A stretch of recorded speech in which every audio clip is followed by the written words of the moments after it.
Hi guys, it's Monday morning and I'm up early. Got to start working about 45 minutes an hour or something like that. So if this goes over 45 minutes, you'll know I'm bludgeon. I'm bloody bludgeon. You should be working. What are you doing? Thinking? Get back to work. No. I'm a freelance animator, so I work from home. This is my office, effectively. Front room in our house kind of thing. So, which is awesome, by the way. I love working from home. It has a lot of shortcomings, of course. I don't get the human interaction that I would have if I was in a studio. But I got to say, I feel a weight off my shoulders when I work from home. I think the problem is a lot of bosses think that if you're working from home, they just think you're working from home, like that you're not doing your work, you're doing the washing, or you're catching up with your girlfriends for tea. It's that's not actually the way it is. You've still got to do the work. It's still hard work, and you've still got to give them something at the end of the week. It's not like you can just fake that. It doesn't just sort of magically appear out of like high tea and whatever. I mean, it's not. That's stupid. Obviously, you have to work. You are working. The difference for me is that I don't feel like the pressure that I have to work 100% of the time at 100% capacity. Often, even though it's mathematically impossible, people expect more than that from you. It's nonsense. And there are just times, especially as an animator, in this industry, where you can't think anymore. Your brain is just fried because it's often very difficult and complex. There's a lot of things to think about, and even just sometimes the structure of files is so difficult to navigate. Technically, that you sometimes you just need to stop, and you need to get up, and you need to be able to feel free to get up and just walk around and not think about something, or go and do the washing, or fold some stuff, that like just do a mindless task for a bit, just go.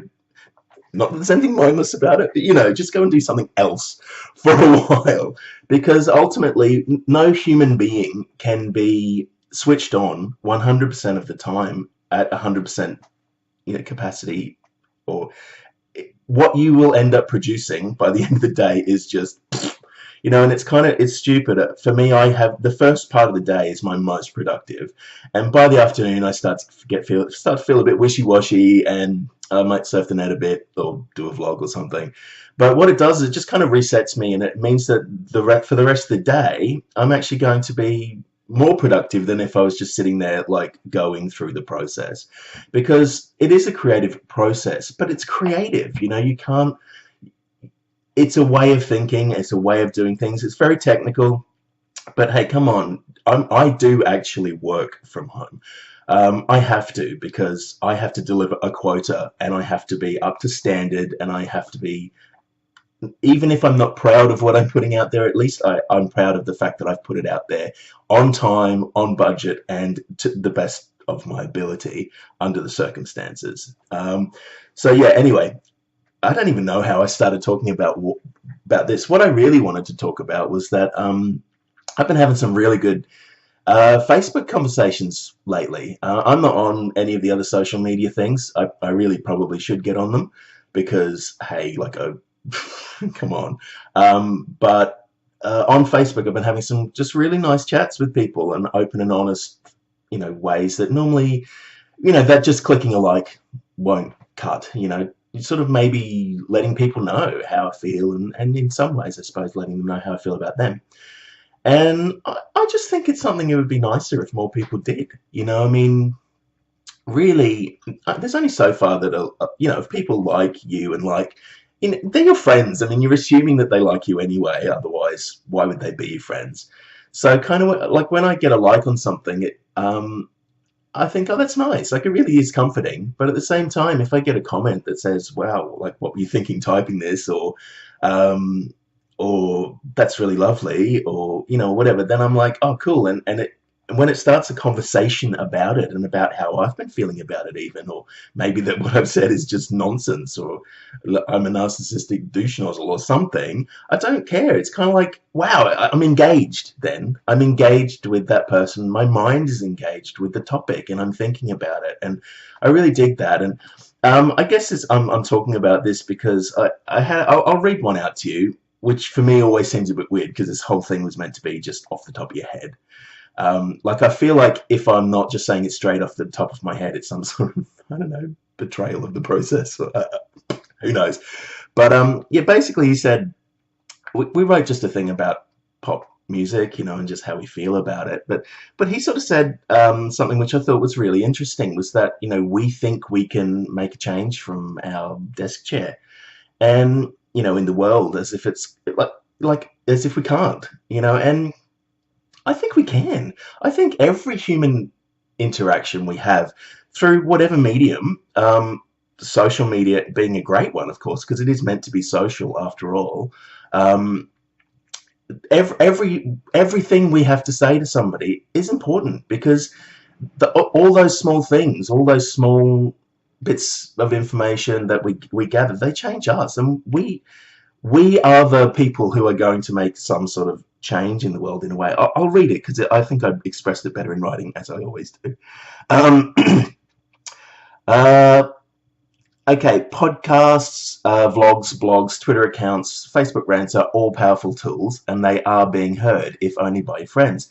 But maybe that friend starts to interact with the world in a more positive or proactive way, and that gets passed on.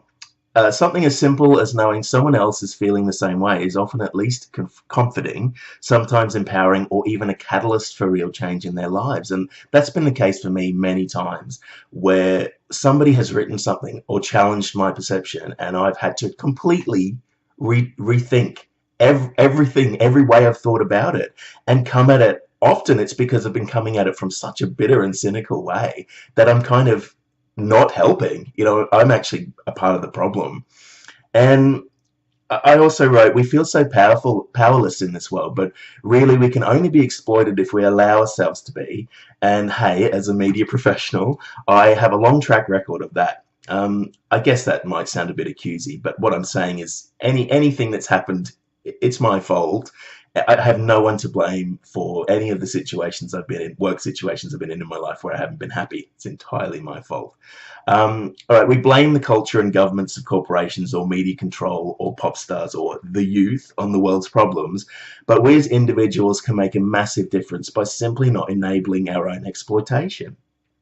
Not only that, but we forget to back ourselves, our colleagues, or even encourage our loved ones. And we do, we just don't let people know when we think they're amazing. I spend a lot of my time, I have spent and still do, being kind of shocked and annoyed and angry at the way things are. But if I'm not being positive about the good things, what am I contributing back into the system? Just more negativity, more kind of anger. And a lifetime of that has proven to be fruitless, completely fruitless for me anyway. Far too often I'll read again, far too often we just click like to a comment that really speaks to us, but we don't stop to let the originator know why, and that we think that they are clever or talented or kind. I see blatant commercialism, with no substance, as an affront. Of course it is. Well, it is. But I'm probably just externalizing, directing my anger at the pop stars, producers, ad execs, bloggers, lawyers, politicians, who ultimately, we're all kind of victims of the same sort of system or the same conditioning or the same way of thinking, really. We're all, to a degree, victims in that same system, So I just sort of said, the power of armchair politics. I genuinely believe that, yeah, everything you have to say is important, and everything I have to say is important, and every little bit of information you glean from something is important.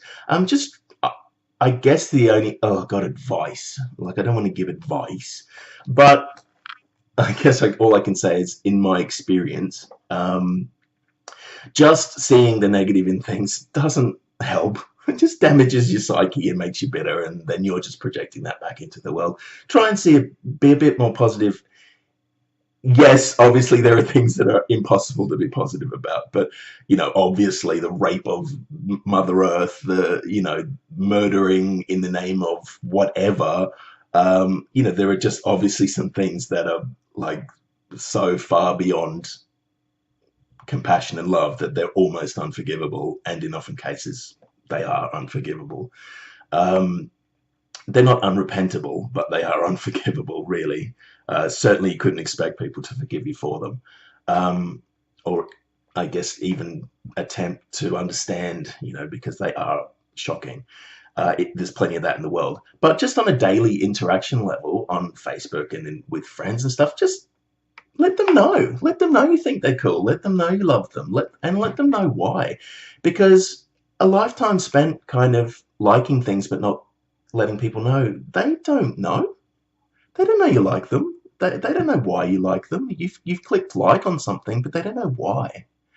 And we need to let each other know why. Because hey, like, I know some freaking amazing people.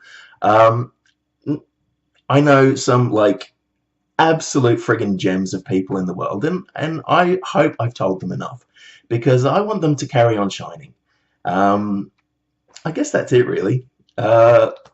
I love you guys. Anybody who's watching this who knows me and I've known you, you've contributed so much to my life, and thank you so much.